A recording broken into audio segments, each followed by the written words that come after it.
So hello guys, कैसे हो सब लोग। सो अभी तक हम लोग बेटा अपना कॉन्स्टिट्यूशन को शुरू कर चुके हैं एंड अपने क्या कहते हैं हम फंडामेंटल राइट्स को, है ना, फंडामेंटल राइट्स है ना, ठीक है। तो फंडामेंटल राइट्स को हम लोग क्या कर चुके हैं, क्लियर कर चुके हैं। और आज हम लोग जो नया टॉपिक शुरू करेंगे दैट इज फंडामेंटल ड्यूटीज। तो चलो बेटा विदाउट वेस्टिंग एनी टाइम शुरू करते हैं फंडामेंटल ड्यूटीज। तो बेहतरीन टॉपिक एक आज का दैट इज फंडामेंटल ड्यूटीज। ये आपका पार्ट नंबर बी में आएगा आई थिंक सो। तो बेटा इसको कोई छोड़ के मत जाना। क्यों नहीं जाना? क्योंकि छोड़ना किसी को नहीं चाहिए, ठीक है। तो छोड़ो किसी को भी मत, क्योंकि 20 नंबर का सवाल है। और मेरे हिसाब से अगर तो जैसे मैंने सोचा हुआ है, अगर फंडामेंटल राइट्स और फंडामेंटल ड्यूटीज दोनों के दोनों क्वेश्चन अगर तुम्हें आ जाते हैं तो 40 नंबर तुम्हारे एक पार्ट से सिक्योर हो जाते हैं। इसीलिए फंडामेंटल ड्यूटीज मैं यहाँ पे लेके आऊँ। सेकेंडली आज का सेशन थोड़ा सा छोटा होगा मेरे हिसाब से, आगे देखते हैं कहाँ तक जाएगा। तो फंडामेंटल ड्यूटीज में मैंने क्या करा, मैंने पॉइंट्स लिख के लाया हूँ बेटा आप लोगों के लिए। पॉइंट्स इसलिए लिख के लाया हूँ क्योंकि अंदर के मटेरियल के लिए आप लोग खुद अपने लिए जिम्मेवार रहोगे। आप लोग एक बार उसको रीड करोगे, बाकी समझाने का काम रहा मेरा। एंड ऑफ द डे आप लोगों को यही 11 के 11 पॉइंट्स अपने दिमाग में रखना है, क्योंकि फंडामेंटल ड्यूटी सिर्फ ये 11 ही दी हुई है, ठीक है। तो 11 पॉइंट्स आपके 11 के 11 पॉइंट्स आपके यहाँ पे लिख दिए हैं। आपको इन पॉइंट्स को पढ़ना है और बाकी का सारा रेलिवेंट मटेरियल जो भी है वो आपको अपने तरीके से लिखना है। इसके अलावा 2 टॉपिक्स हो रहे हैं इसके साथ में, और that's all we will sorted for the today's session. इसके बाद में अभी नहीं, ठीक है। सो शुरू करते हैं without wasting any time.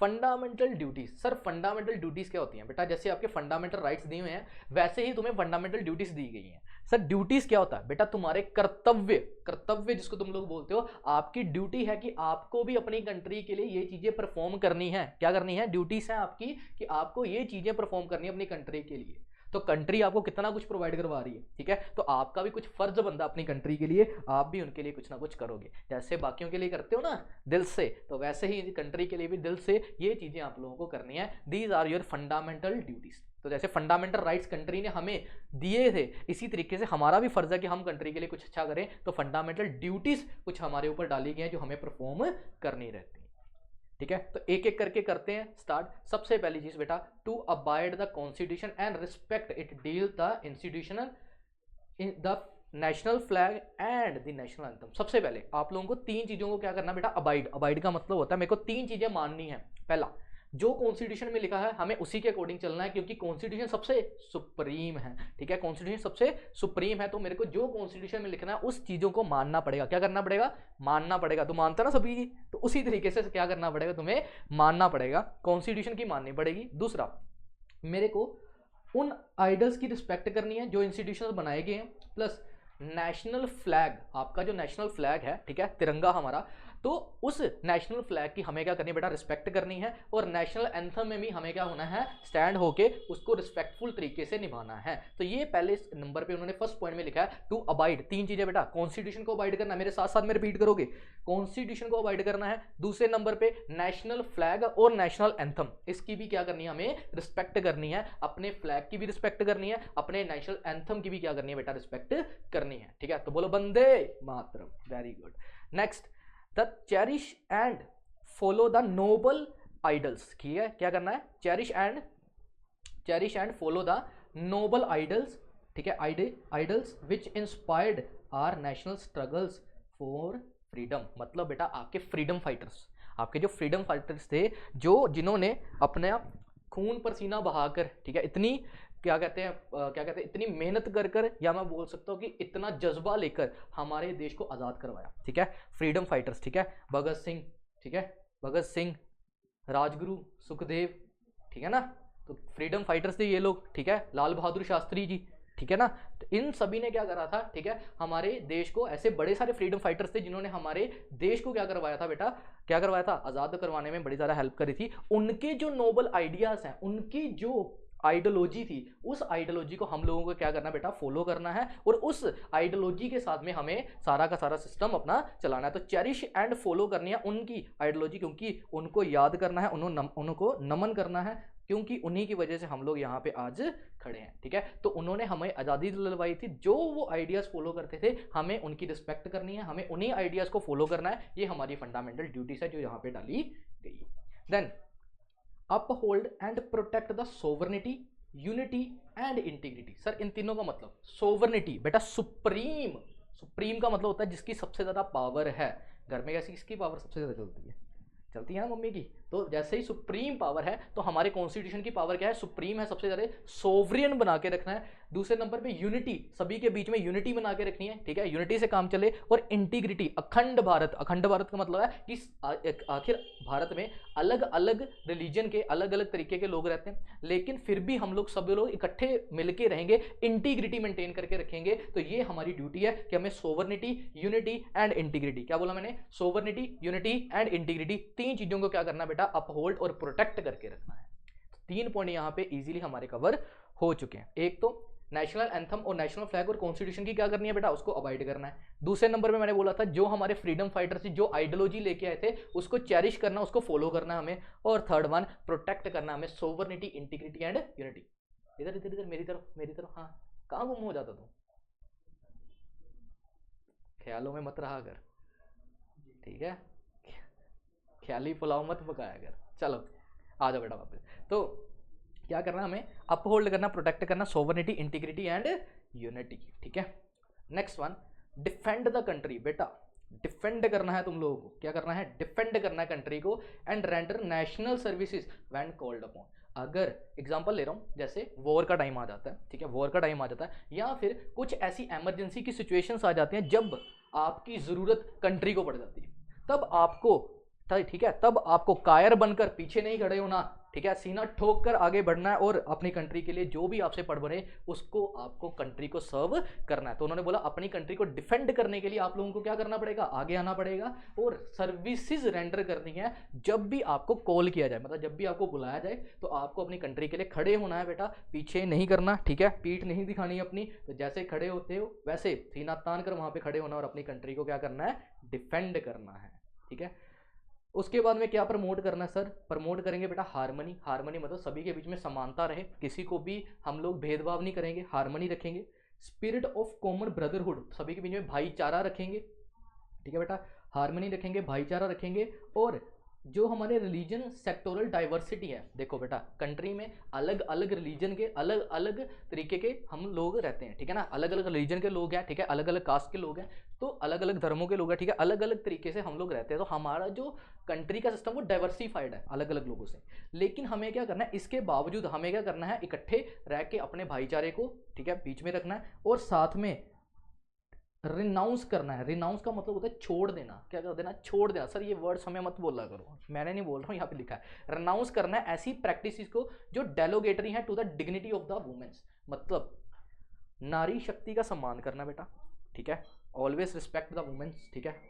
And ऐसी प्रैक्टिसेस जो कि वुमेन्स को आगे आने से रोक रही हैं या उनके लिए सही नहीं है, डेलोगेटरी प्रैक्टिसेस को क्या करना है, रिनाउंस, छोड़ देना ऐसी चीजों को, ठीक है। और क्या करना है, सभी को इक्वल अपॉर्चुनिटी दिलवाने के लिए हमें क्या करना है, ऐसी प्रैक्टिसेस करनी है। तो सबसे पहले हमें हार्मनी बनानी है, हमें ब्रदरहुड को बनाए रखना है। हमारा जो डाइवर्सिफाइड सेक्टोरल है, चाहे वो डाइवर्सिफाइड है, फिर भी हमें सभी के बीच में क्या करना है, बीच में ब्रदरहुड बना के रखना है। सर रिनाउंस कर देनी है बेटा, छोड़ देनी ऐसी चीजें जो कि किसी को आगे आने से रोकें, ठीक है ना। तो इसीलिए उन्होंने बोला कि ऐसी डेलोगेटरी प्रैक्टिस, डेलोगेटरी मतलब जो कि अगेंस्ट है किसी चीज के लिए, जो डिग्निटी ऑफ वुमेन्स के डेलोगेटरी हैं, ऐसी प्रैक्टिसेस को क्या करना है बेटा, छोड़ देना है। ऐसी प्रैक्टिसेस को हमें अडॉप्ट नहीं करना है। तो ये हमारी ड्यूटी बनती है कि हम लोग सभी को क्या करें, आगे आने का मौका दें। फिर आता है बेटा value and preserve rich heritage. Sir rich heritage का मतलब क्या है, जो हमें हमारे इंसेस्टर से मिला है। इंसेस्टर सर क्या होते हैं, जो हमें हमारे पूर्वजों से मिला है, या फिर जो भी हमें विरासत में जो चीजें मिली हैं, उन सभी चीजों को हमें प्रोटेक्ट करना है। क्या करना है बेटा, प्रोटेक्ट करना है। विरासत में जो भी कुछ मिला है, ऐसा नहीं है कि तुम लोग उसे तबाह कर रहे हो, नहीं, देश की संपत्ति है। अब जैसे कई सारी चीजें हैं, ठीक है ना, कई सारी चीजें जो कि देश में हमारे बनी हुई हैं, ठीक है ना, जो हमें आज से नहीं बहुत पहले से बनी हुई हैं, तो उनको देखने के लिए बाहर के लोग आते हैं, ठीक है, लोग आते हैं ना बाहर से देखने के लिए चीजों को, ठीक है। तो जो चीजें हमें विरासत में मिली हैं, उन चीजों को हमें क्या करना है, प्रोटेक्ट करके रखना है। इजी बात, ठीक है। तो वो सारी चीज़ों को क्या करना है, उसको प्रिजर्व करना है, उसको प्रोटेक्ट करना है। फिर प्रोटेक्ट करोगे, अब देखो यहाँ पे ऊपर प्रॉपर्टी की बातें थी, अब इन्होंने नेचुरल इन्वायरमेंट को भी प्रोटेक्ट करना है। आपके जो भी फॉरेस्ट हैं, लेक्स हैं, रिवर्स हैं, इन सभी चीज़ों को क्या करना है बेटा, प्रोटेक्ट करना है। तो एक तो प्रॉपर्टी को भी प्रोटेक्ट करोगे जो आपको हेरिटेज में मिली है, रिच हेरिटेज में मिली है, और दूसरे प्रोटेक्ट करोगे नेचुरल इन्वायरमेंट। इजी पॉइंट है। फिर आता है सर साइंटिफिक टेम्पर का वर्ड, इसको बाद में पढ़ाता हूँ, पहले बाकी कवर कर लो जो छोटे छोटे। उसके बाद में safeguard public property. Sir public property क्या होती है सर? सर पब्लिक प्रॉपर्टी क्या, पता किसी को पब्लिक प्रॉपर्टी क्या होती है? एनीवन? पब्लिक प्रॉपर्टी इसको पब्लिक यूज कर सकती है, ये तो तूने वर्ड बता दिया ना मेरे को, पब्लिक यूज कर सकती है। कोई बता, एग्जांपल बता मेरे को पब्लिक प्रॉपर्टी है। चले हाँ, अपने मन से, शाबाश। सर आप बताइए पब्लिक प्रॉपर्टी क्या होती है? सरकारी प्रॉपर्टी। और कुछ कोई एग्जांपल हो जाए पब्लिक प्रॉपर्टी का? सो पब्लिक प्रॉपर्टी क्या है? रहने दो, तुम्हारी प्रॉपर्टी कहीं और ही पहुंच जाएगी, रहने दो। तो पब्लिक प्रॉपर्टी बेटा कुछ ऐसी प्रॉपर्टी जो कि सभी के लिए बनाई है। जैसे गवर्नमेंट ने कुछ ऐसी प्रॉपर्टीज बनाई है जो कि हर कोई इंसान यूज करता है। पार्क्स, ठीक है, जितने पार्क्स हैं, ठीक है, अब तुम लोग पार्क क्यों जाते हो मेरे को नहीं पता, लेकिन पार्क्स बनाएंगे, ठीक है। उसके बाद में रोड्स हैं, ठीक है, डैम है, ठीक है ना, ये वो प्रॉपर्टीज हैं जहाँ पे हर कोई इंसान यूज कर सकता है, ठीक है। वो क्या कहते हैं उसको, क्या कहते हैं, पब्लिक टॉयलेट्स देखे हैं ना आप लोगों ने? सर क्या एग्जांपल है, तो वो एग्जांपल दे तो लेना पड़ेगा ना, ठीक है। तो वो चीज़ें हैं, रेलवे है, ट्रांसपोर्टेशन है, तो ये पब्लिक प्रॉपर्टी है जिसको पब्लिक इजीली यूज कर सकती है। कोई वेल बनाया, कुआं खोदा हुआ है, उसमें से पानी ले रहे हैं लोग, ठीक है, वो पब्लिक प्रॉपर्टी है। तो ऐसी प्रॉपर्टी जिस पर सभी का अधिकार है। अब मैं पार्क में जाके बैठा हूँ, मेरे को बाहर निकाल दिया, कहते दफा हो जाओ, निकल जाओ यहाँ से। मैं कहा क्यों? कहते नहीं तुम लोग निकलो, पता नहीं क्या क्या कर रहे हो तुम लोग यहाँ पे। मैं कहा क्या कर रहे हो भाई, बैठे हो आराम से। कहता नहीं ये हमारी पार्क है। मैं तेरी पार्क कहाँ से आएगी, ये तो सरकारी प्रॉपर्टी। कहते हैं ना हम लोग, ये तो सरकारी गली है, मैं तो जाऊँगा, मैं इसी गली से निकलूंगा, मेरे को रोक लो जिसने रोकना। तो पब्लिक प्रॉपर्टी क्या है? पब्लिक प्रॉपर्टी, जो भी पब्लिक प्रॉपर्टी है उसको नुकसान नहीं पहुँचाना तुम्हें। ये नहीं है कि आप लोग पब्लिक टॉयलेट्स में जा रहे हो और वहाँ पे तोड़फोड़ करके आ रहे हो, क्या जा रहा है, हमारा कौन सा सरकार की चीज़ है, ठीक है ना। फिर कुछ लोग क्या करते हैं रेलवे में, है ना, मेरे को किसी ने बताया था, वो क्या करता था, उसको एसी में जाने का बड़ा शौक था। अब एसी में जाता था तो कहता यार खर्चा बड़ा हो जाता, मैं क्या करता हूँ उधर के ना जो पिल्लोस वगैरह होते हैं उसको उठा के ले आता हूँ कभी कभी। मैं कहा शाबाश तेरे को यही काम मिला। तो ऐसी काम नहीं करने, चाहे पब्लिक की प्रॉपर्टी, पब्लिक प्रॉपर्टी को नुकसान नहीं पहुंचाना। जैसे कि कभी कभी क्या होता है वायलेंस में, वायलेंस भी आपको अवॉइड करनी है बेटा। दंगे फसाद होते हैं, ठीक है, उसमें कितनी पब्लिक प्रॉपर्टी जल के राख हो जाती है, कई बार पब्लिक प्रॉपर्टी को कितना नुकसान हो। तो ऐसे काम आप लोगों को नहीं करने हैं। इसी चीज़ के लिए बोला गया कि safe guard the public property and observe violence. Violence मतलब कि अवॉइड करना है वायलेंस को, मतलब मार दंगे फसाद ऐसी चीज़ें नहीं करनी है और पब्लिक प्रॉपर्टी को नुकसान से बचाना है। फिर करना है बेटा, इसके बाद में ये पढ़ो पहले, to provide opportunity to the children by their parents. हाँ, चिल्ड्रंस को एजुकेशन प्रोवाइड करवाना, ठीक है, चिल्ड्रन को एजुकेशन प्रोवाइड करवाना, अपॉर्चुनिटी प्रोवाइड कराना, ये किन की ड्यूटी है? पेरेंट्स की। कि बेटा आपके जो बुक में क्या लिखा हुआ है वो भी मैं साथ में बता दूं, ठीक है, कि उन्होंने बोला हुआ है कि जो 6 से लेकर 14 साल तक के बच्चे की एज होती है ना, वहाँ पे कंपलसरी एजुकेशन उनको मिलनी चाहिए। और ये जिम्मेवारी डाली गई है किन के ऊपर? उनके पेरेंट्स के ऊपर, कि हर एक पेरेंट्स की ये जिम्मेवारी है कि आप अपने बच्चों को पढ़ाओ, ठीक है। और 6 से लेके 14 तक जो एज है आपकी, इसमें कंपलसरी एजुकेशन मिलनी ही चाहिए, ये फंडामेंटल ड्यूटी का पार्ट बनाया गया। तो अभी अगर मैं बात करूँ तो आज़ादी के कितने साल हो गए तुम लोगों को? हाँ कितने? 76 एनिवर्सरी है, ठीक है, 76 साल हो गए हमारे आज़ादी को। और कॉन्स्टिट्यूशन को आए कितने साल हो गए? बाद में आया था ना कॉन्स्टिट्यूशन, 47 में तो आज़ादी मिली थी, उसके बाद में 49 में आया था, ठीक है ना, 49 में बन के तैयार हुआ था और 50 से रेगुलेट हो गया था। तो आखिर अगर मैं 2 साल कम कर दूँ तो कितना हो जाएगा? 74। तो 74 ईयर्स ऑफ कॉन्स्टिट्यूशन जो है, 74 ईयर जो कॉन्स्टिट्यूशन के हैं वो हमें क्या कर रहे हैं बेटा, आज़ादी के मिले, ठीक। 74 ईयर जो है वो कॉन्स्टिट्यूशन से मिले और 76 ईयर हमें आज़ादी के हो गए। फिर भी हम ये एजुकेशन की फैसिलिटी जो है वो सभी को प्रोवाइड नहीं करवा पा रहे, ठीक है ना, क्योंकि लोग ये चीज़ अपनी समझ नहीं दे। बाल मजदूरी का नाम तो सुना ही है, तो लोग क्या करते हैं, कुछ लोग वहीं पे डाल देते हैं, चलो यार इसने क्या करना, पढ़ लिख के ऐसा करते काम नहीं। इसलिए फंडामेंटल ड्यूटीज ये किसकी है? ये पेरेंट्स की ड्यूटी है कि आपके ऊपर ये ड्यूटी डाली है, तेरे ऊपर भी आएगी कल को, फिक्र मत कर, पहले पेरेंट्स तो बन जा, ठीक है, निब्बा निब्बी से निकल जाए फिर पेरेंट्स बनना। तो फिर उन्होंने बोला कि जब तुम पेरेंट्स बन जाए तब तेरे ऊपर ले, तब तू पेरेंट्स बन जाएगा, तो तेरी ड्यूटी भी क्या है, 6 से लेकर 14 साल के बच्चे को कंपलसरी एजुकेशन तो तुम्हें प्रोवाइड करवानी है, मतलब करवानी है, ठीक है गाइस। चलो, तो ये इंपॉर्टेंट पॉइंट्स थे जो आपको याद करने हैं। 2 पॉइंट्स मैंने छुड़वाए थे, चलो कर लेते हैं। 8th पॉइंट था बेटा, देखो जरा कौन सा पॉइंट है, 8th पॉइंट है, डेवलप करना है scientific temper, humanism and spirit of inquiry and reform. Sir ये क्या चीज़ बोल दी आपने बेटा, साइंटिफिक टेम्पर। टेम्पर वो नहीं जो तुम लोग समझ हो, इसको नहीं बोल रहा मैं, टेम्पर का मतलब बोल रहा हूँ कि अगर कोई भी साइंटिफिक टेक्नोलॉजी आती है, ठीक है, किसी कंट्री को डेवलप करना है तो बेटा उसको तो टेक्नोलॉजी यूज़ करनी पड़ेगी। तो साइंटिफिक टेक्नोलॉजी के साथ में ह्यूमनिज्म मतलब कि ह्यूमंस के माइंड को स्टडी करना, ह्यूमंस को सबसे आगे रखना, कहाँ रखना, सबसे आगे रखना, and spirit of inquiry and reform, मतलब हम लोग कंट्री में रह रहे हैं, ह्यूमनिज्म को प्रमोट करना है और वो साइंटिफिक तरीके से हर एक चीज़ को समझ पाएँ, साथ में इंक्वायरी करनी है। ये नहीं है कि किसी ने बोल दिया कि कोई सिस्टम है जो पुराने समय से चलता आ रहा है और उन्होंने बोला कि इसी तरीके से चलेगा, नहीं, ऐसा कुछ नहीं है। आपको हर एक चीज़ की इंक्वायरी करनी है, उस चीज़ को समझना है, क्योंकि अगर आप लोग समझोगे, जितना समझोगे, जितना अपना माइंड को यूज़ करोगे, उतनी ही डेवलपमेंट होती है, ठीक है ना।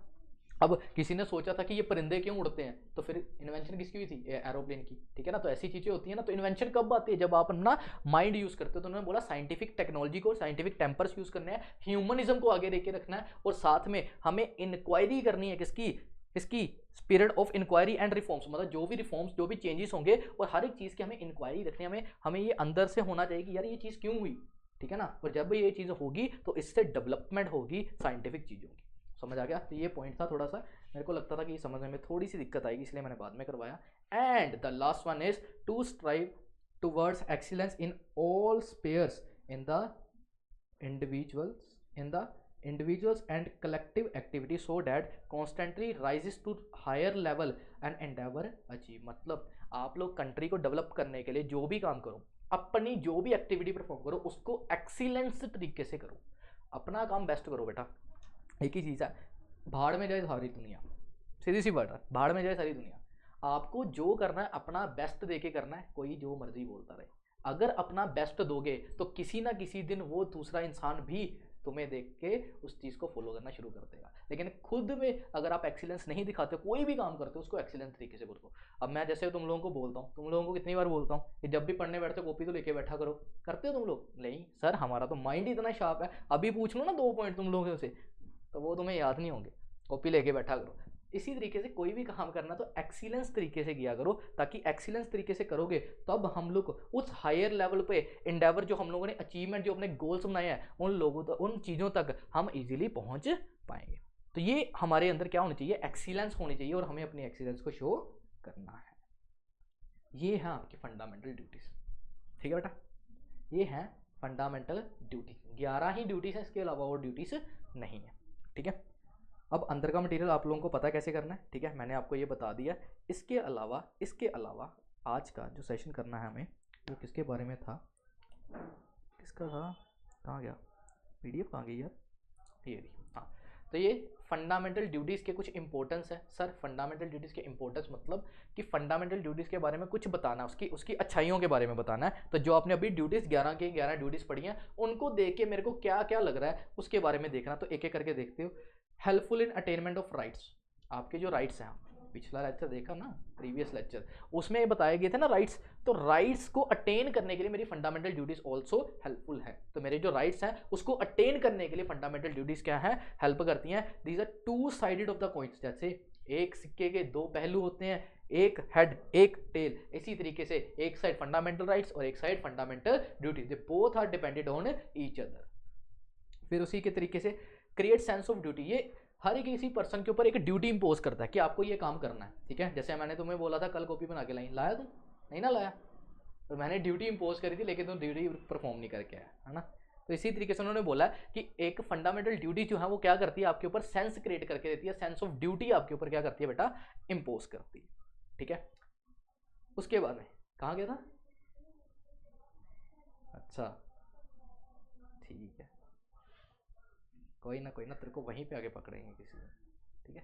Next one is helpful for making the nation strong. बेटा जो फंडामेंटल ड्यूटीज दी गई हैं वो आपके नेशन को स्ट्रॉन्ग बनाती है, क्योंकि आपके ऊपर ड्यूटीज डाली गई हैं। तो आप अगर अपने ड्यूटीज को फॉलो करोगे उससे क्या होगा, नेशन स्ट्रॉन्ग होगा।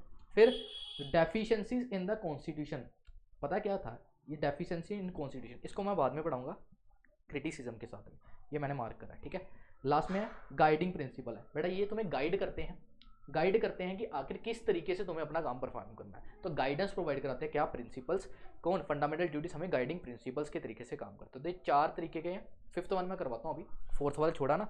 तो पहले क्या था, राइट्स को अटेन करने में हेल्प कर रहे हैं सर, एक सेंस ऑफ ड्यूटी हमारे ऊपर डाल रहे हैं, ठीक है। नेक्स्ट क्या था, नेशन को स्ट्रॉन्ग कर रहे हैं, वेरी गुड, नेशन को स्ट्रॉन्ग कर रहे हैं और हमारे गाइडिंग प्रिंसिपल्स के तरीके से काम करते हैं, गाइडिंग प्रिंसिपल तरीके से काम करते हैं। तो ये 4 हमारे इंपॉर्टेंस थे। सर क्रिटिसिज्म का मतलब है कि इसमें खामियां क्या क्या है, हर एक इंसान में खामियां होती है ना जैसे, है ना, तो उसी तरीके से इसमें क्या क्या खामियां हैं वो देखते हैं। तो पहले no arrangement has been made to implement, इसके लिए कोई अरेंजमेंट नहीं है। सर अरेंजमेंट का मतलब क्या है बेटा, जो फंडामेंटल राइट्स है ना उसमें बताया गया कि अगर तुम्हारा फंडामेंटल राइट वॉयलेट होता है या कोई भी बंदा तुम्हारा फंडामेंटल राइट ब्रीच करता है, उस केस में हम लोग क्या कर सकते हैं, इन्फोर्स करवा सकते हैं, उसको जाके कोर्ट में घसीट सकते हैं, ठीक है। लेकिन अगर फंडामेंटल ड्यूटीज कोई बंदा नहीं निभा रहा तो इसका मतलब ये नहीं है कि उसके ऊपर कुछ भी, मतलब उसके ऊपर ओब्लिगेशन डाल देंगे। ड्यूटीज का मतलब आपको ये काम करना है, लेकिन ये नहीं मैं बोल सकता कि आपको ये काम करना ही करना है। समझ आ गया, दोनों में फर्क है। एक होता है कि आपको ये काम करना ही पड़ेगा, एक होता है ये काम करना, ठीक है, दोनों में फर्क है। तो ये ड्यूटीज जो है इसके लिए कोई अरेंजमेंट नहीं बनाएगी, ये सिर्फ लिख के दे दी है कि आपको ये चीजें परफॉर्म करनी है, जिसका मन करेगा वो परफॉर्म करेगा, जो अपने कर्तव्य को समझेगा वो अपने कर्तव्य को निभाएगा, लेकिन कोई रिस्पॉन्सिबिलिटी नहीं डालेगी। समझ आ गया।